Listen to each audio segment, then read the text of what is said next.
Hello, everyone.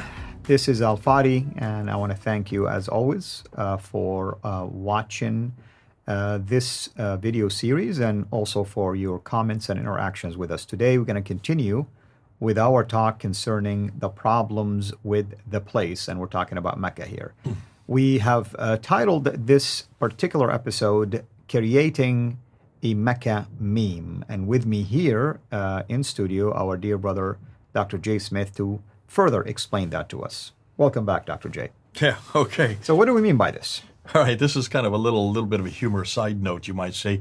And it happened when I was at Speaker's Corner with Hatun Tash. Wanted to get up on the ladder with her, and I had my famous yellow jacket on that I always have whenever it's winter time.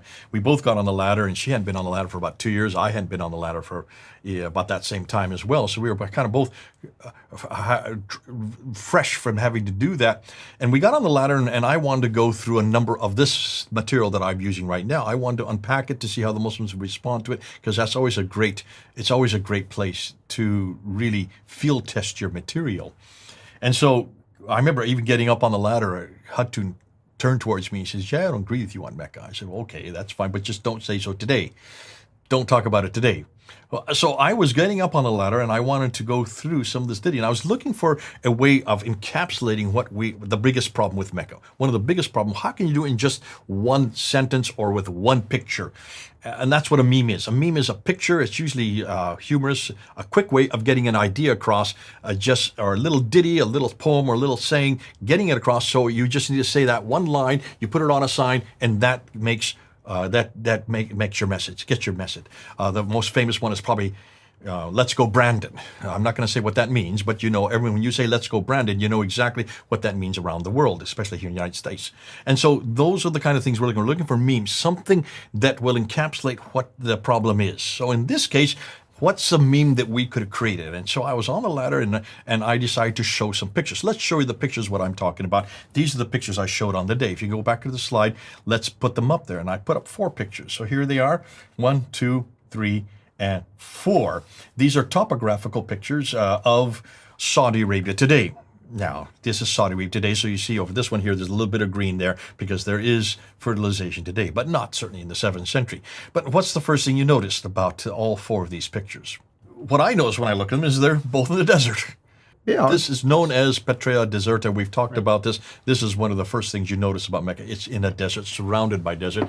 You have noticed this. There's just no fertilization, no vegetation, no water anywhere. You've got a real problem here. Mm-hmm. So if they're in a desert, and see, Muslims haven't really talked about this. They've never mentioned this before. So I was on the ladder there with Hatun, trying to persuade her that there is a problem here. And I said, okay, if it's in a desert, what's the first thing you must say? Well, where there's a desert, there's no water. I mean, that's the chances are there is no water, or at least springs of water, because if there are, you're going to find what we call like springs, and you're going to find also oases and other things around it. Okay, is there an oasis? Is there a spring in I am Mecca? not aware of that. Of course, a Muslim can argue with us and say, wait a minute, there is Zamzam. Okay, we're going to talk about Zamzam. that. Hold on to that. But I'm saying, I mean, that's what a Muslim would say. All right, so there's no water there outside of Zamzam. Right. Of course. Did the Zamzam well exist in the 7th century? Well, that's for us to prove that it didn't. We don't even know of any reference to Zamzam until the 9th and 10th century, so much, much later. Nonetheless, so where there is no water, there is no food. Where there is no food, there are no people. Where there are no people, there are no towns. Where there is no town, there's no cities. If there's no cities, there's no civilization. Where there is no civilization, there is no history. It's as simple as that. How long did it take me to do that? Oh, less than 5 seconds, maybe. 5 to 6 or 7 seconds. I didn't time myself, but very quickly. Right. That's all you need to say. You need to say it just one time. For the rest of the day, when the Muslims try to come back and try to say, well, yes, okay, what about the Zamzam well? I say, hold on a minute. There was no Zamzam well in the 7th century. There's no reference. You can't even show that. Take a look at the well today, and you'll see it's just a small little well, about 30 feet in circumference. You're telling me that this could have fed all the people, but nonetheless, we don't even have reference to it until the 9th century. And even today, the Zamzam well, for it to have any water, it has these pipes going into it, all coming from Jeddah, from these desalination plants. All of the Zamzam well that you see all over the world that comes from that well is supplied by desalination plants made by Bechtel Corporation, which is an American corporation. It does not come from God, it comes from Bechtel. Now, nonetheless, there is no water. Now, all you need to say, just like Mars, without water, there is no point in even ever going there.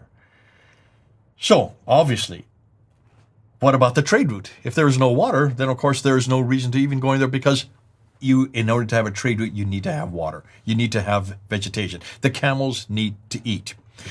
What that means is that any time that anybody comes up in every conversation, this is what we've been doing now, and this is what I'm telling you Muslims, I'm telling those who are working with Muslims, whenever you talk about Mecca, or whenever you talk about Muhammad, or whenever you talk about the history of Islam or the Quran or the people called Muslims, whenever you bring up those 5 things that we're asking for, Muslims always default back to the Islamic tradition, the standard Islamic narrative. That is the only narrative they know. That's the only narrative they have, which is the 9th and 10th century. Remind them that's all the 9th and 10th century.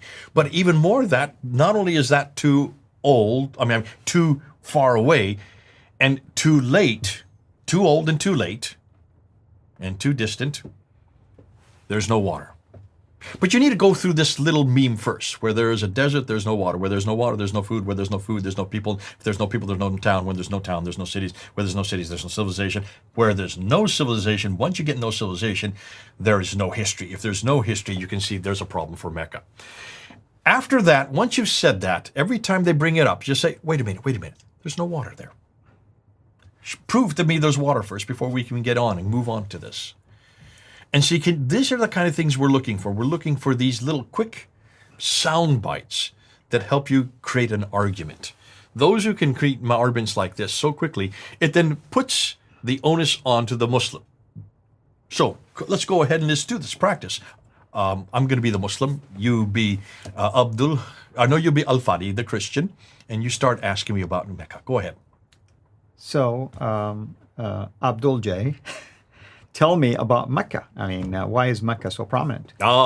Because it's the big birthplace of Islam. It's the birthplace of humanity, where Adam and Eve were there. Oh, so it existed since the days of Adam and Eve. Absolutely. So I take it then there are archaeological discoveries that support that. Wait a minute. I want you to talk about the water now. Well, we're going to get to the water. Oh, you want to get to... Okay, so let's just go ahead and do that, all right?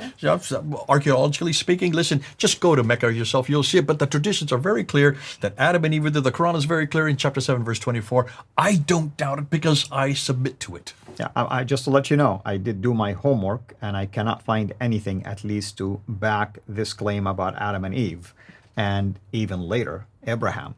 So why was it such an important city, basically, beside its religious? Center of trade, north, south, east. Remember what Montgomery Watt said? Montgomery Watt had supported that. It was a center of trade. That's why Mecca was important. That's why Muhammad was important. So what you're saying is, if I go to early trade maps, I'm going to see Mecca also? Don't go to the maps. No one had maps that early. Maps don't even come to existence until the Europeans brought them in the 15th century. I did do my homework on that too. And we have early maps that do not show Mecca, but it does show Yathrib, by the way. It does show Petra. It does show others, Aden, but it does not show Mecca. And the reason why is because people back at those time didn't use the name Mecca. They used the name Makaraba. Makaraba is well known on all these maps. I would encourage you to do a study on that as well. But let's talk about now, if it is really that important and it's a trade center, that means there was civilization. And I want you to tell me, how was this civilization sustained water-wise? What do you mean water-wise? We have the Zamzam well there. Listen, there's been all kinds of water there. You can see springs today. Go and see. There are olive trees in Mecca. There are all kinds of fertilization. There's vegetation all over Mecca. Have you seen a picture of the Zamzam well? Well, yes, I've seen pipes going into it and pipes coming out of it. Before the pipes. Well, listen. Before Don't interrupt me now. Before the pipes. Look at the Zamzam well. You can get it in your own town. They're all over the world. You can get Zamzam well water, and this is flavored water. When pipes are feeding it, absolutely, you can get it everywhere. But before the pipes were added, let's say the time of Muhammad, do you think really Zamzam supported like the entire town of Mecca? God provided water in that well. That's why the pipes have to pump it out. There's so much of it because God has provided it from the time of Adam and Eve. Can you prove it to me? Prove what? Sorry. That's the case. I just told you. Look at the pipes. No. See the pictures. I need evidence to support this. I just sent you. Look at the pictures. They're right there.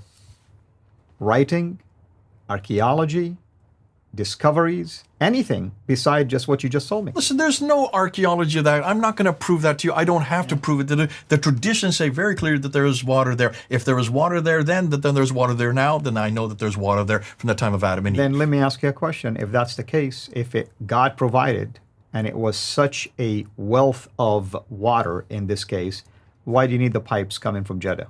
Because there's so many people that need it now. There's billions of people. Almost 2 billion people need this water. So Allah didn't calculate that into his equation. Why? It's still there. It's been provided by Allah through Bechtel. Yeah, amen. Narrated by Bechtel. Now, all of this could have been shut down very clearly, by just saying, show me some water. There's no water. If there's no water, there's no civilization. It's as easy as that. Just keep coming back to the water category. The water shuts down every argument because everybody needs water. Camels need water. Civilizations, towns, peoples, they all need water. Look at the pictures. Take a look. This is desert. Has always been desert. Where there's desert, there's no water. And that's why I wanted to say also, I mean, if it was indeed as I grew up believing, it's a commerce center, with all the caravans going north or caravans coming south, I mean, it's almost like you're having a large civilization on a daily basis, and you need water to sustain them. In fact, they would go there probably to rest for a couple of days, and they would expect to have all of their needs, food, water, everything else. But there's no water. But there is no water, indeed. You've heard the man. Until next time, have a blessed day.